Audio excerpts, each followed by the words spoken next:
नमस्कार दोस्तों, स्वागत है आपका एक बार फिर से मेरे यूट्यूब चैनल मैग्नेटिक बुक्स में।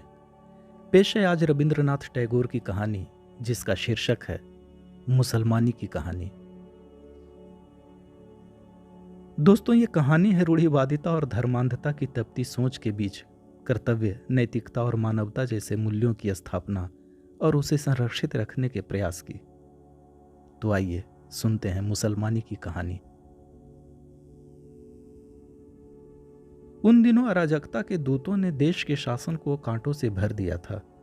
अप्रत्याशित अत्याचारों से दिन रात कांप रहे थे। दुःस्वप्नों के जाल ने जीवन के समस्त कार्यकलाप को जकड़ रखा था। गृहस्थ लोग सिर्फ देवताओं के मुंह की तरफ ताकते रहते थे। मनुष्य का मन दुष्टों के डर से कांपता रहता था। मनुष्य हो या देवता, किसी पर भी विश्वास करना कठिन था। केवल आंसुओं की दुहाई देते रहते थे। अच्छे काम और बुरे काम के परिणामों में अंतर की सीमा रेखा बहुत दुर्बल हो गई थी। चलते चलते आदमी ठोकर खाकर बुरी स्थिति में पड़ जाता था। ऐसे में घर में सुंदर कन्या का आना भाग्य विधाता के अभिशाप के समान था। उसके आने से परिवार के सभी लोग यही कहते थे, मुँह जली टले तो जान बचे।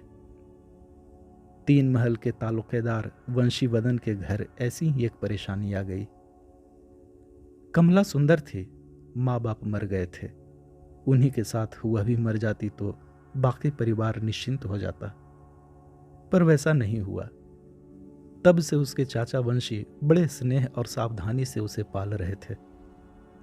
किंतु उसकी चाची प्रायः पड़ोसियों से कहती रहती थी, देखो तो, माँ बाप हमारा सर्वनाश करने के लिए उसे हमारे सिर पर छोड़ गए।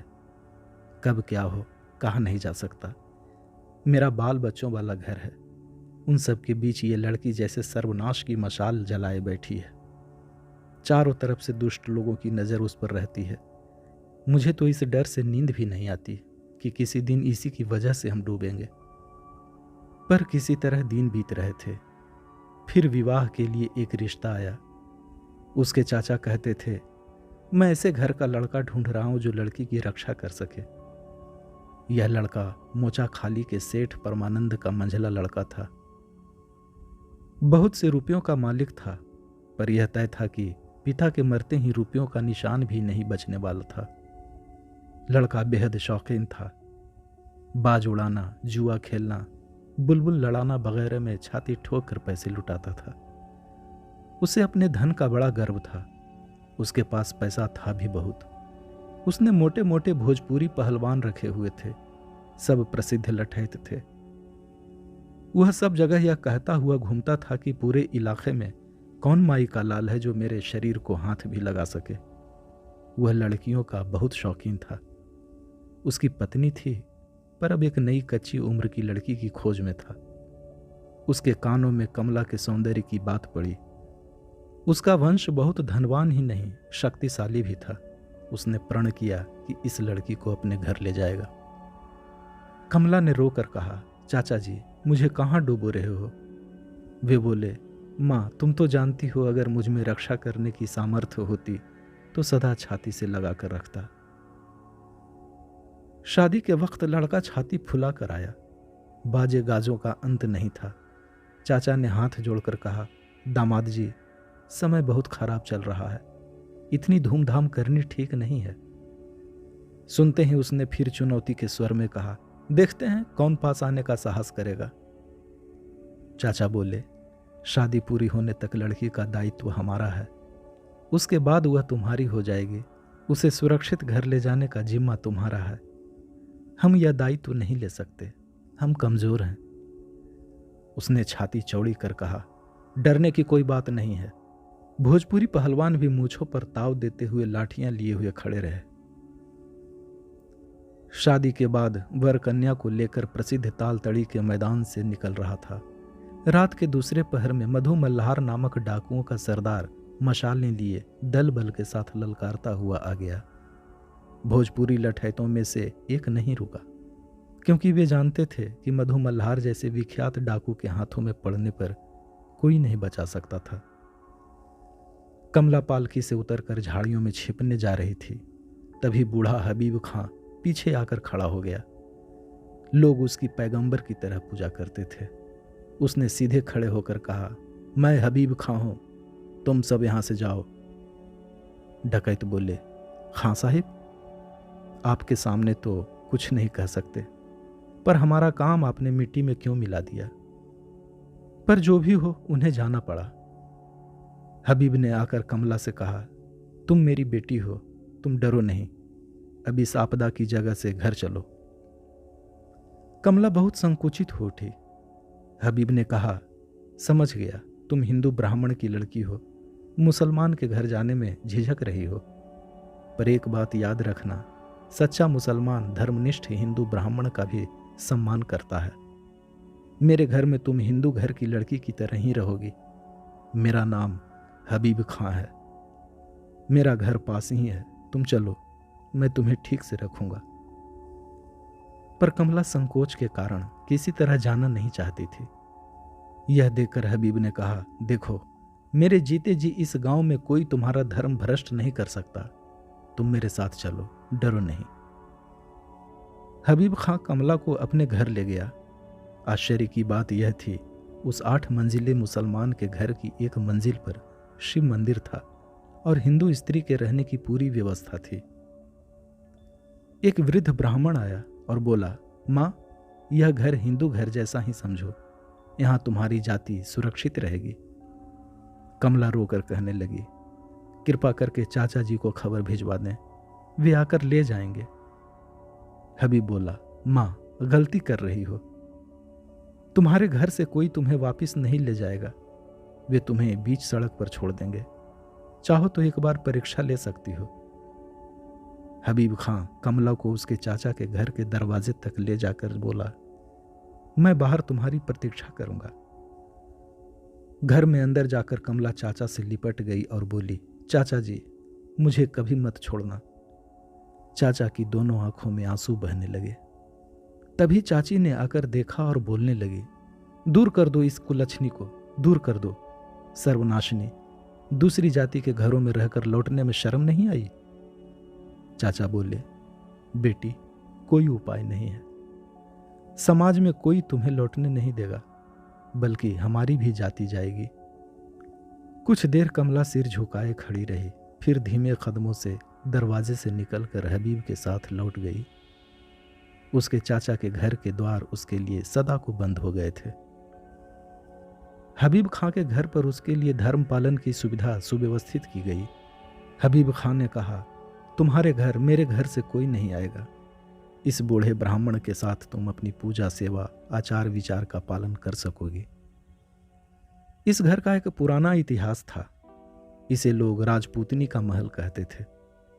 बहुत पहले एक नवाब राजपूत कन्या को उठा लाए थे, पर उसकी जाति बचाने के लिए उसे अलग रखा था। वह शिव पूजा करती थी, बीच बीच में तीर्थ यात्रा के लिए भी जाती थी। उन दिनों उच्च वंश के मुसलमान धर्मनिष्ठ हिंदुओं की बहुत इज्जत करते थे। वह राजपूतनी इस महल की दूसरी हिंदू बेगमों को आश्रय देती थी, उनका धर्म भी सुरक्षित रखती थी। सुना जाता है कि यह हबीब खां उसी राजपूतनी का बेटा है। उसने माँ का धर्म तो ग्रहण नहीं किया था, पर मन में माँ की पूजा करता था। वह माँ तो अब नहीं रही, किंतु उसकी स्मृति की रक्षा के लिए उसने समाज से ठुकराई गई पीड़ित हिंदू लड़कियों को विशेष रूप से आश्रय देने का प्रण उठाया हुआ था। कमला को उससे वह मिला जो अपने घर में भी नहीं मिल सका था। वहां चाची हर समय उसे कुलक्षणी, सर्वनाशी, अभागी आदि कहती थी। वह कहती थी कि उसके मरने पर ही वंश का उद्धार होगा। कभी कभी उसके चाचा उसे छिपा चुरा कर कुछ कपड़े वगैरह दे देते थे, तो वह उन्हें भी चाची के डर से छिपाती रहती थी। राजपूतनी के महल में आकर उसे रानी का पद मिला। यहाँ उसकी इज्जत का कोई अंत नहीं था। उसके चारों तरफ हिंदू दास दासी मौजूद रहते थे। धीरे धीरे वह बालिका से युवती हुई। घर के एक लड़के ने छिपकर उसके यहाँ आना शुरू कर दिया। मन ही मन वह उससे बंध गई। तब उसने हबीब खां से कहा, बाबा, मेरा कोई धर्म नहीं है, मेरा प्रेम ही मेरा धर्म है।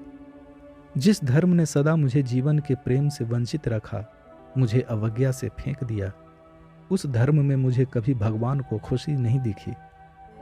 वहाँ के देवताओं ने मुझे रोज अपमानित किया। मैं आज भी यह भूल नहीं पाती हूँ। बाबा, मुझे तुम्हारे घर पहले पहल प्यार मिला।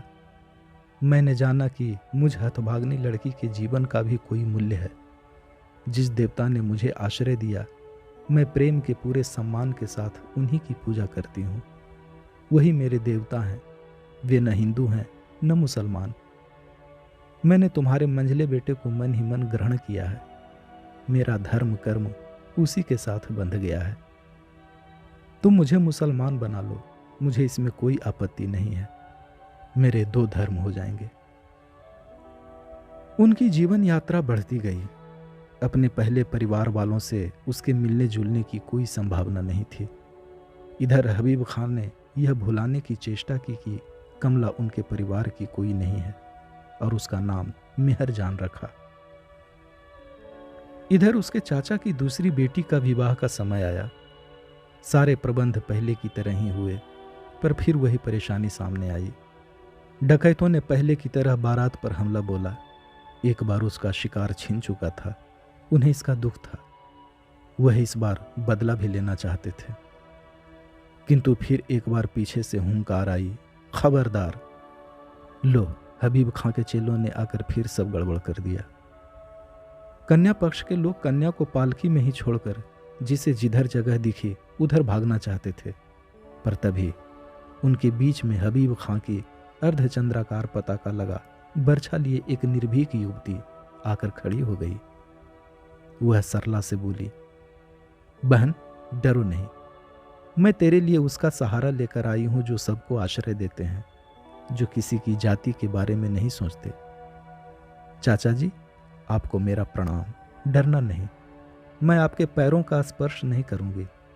अब इसे अपने घर ले जाओ, इसे किसी ने भ्रष्ट नहीं किया है। चाची से कहना, बहुत दिन तक उनकी अनिच्छा के बावजूद उनका अन्न वस्त्र लेकर बड़ी हुई हूं।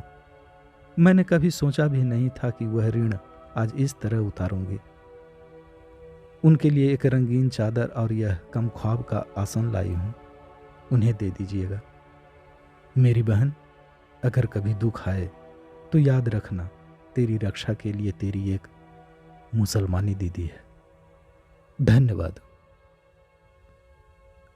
दोस्तों, साहित्य जगत के श्रेष्ठ लेखकों की ऐसी ही कहानियाँ और कविताएं सुनने के लिए हमारे यूट्यूब चैनल मैग्नेटिक बुक्स को प्लीज़ सब्सक्राइब करें और इस वीडियो को लाइक करें। Thank you.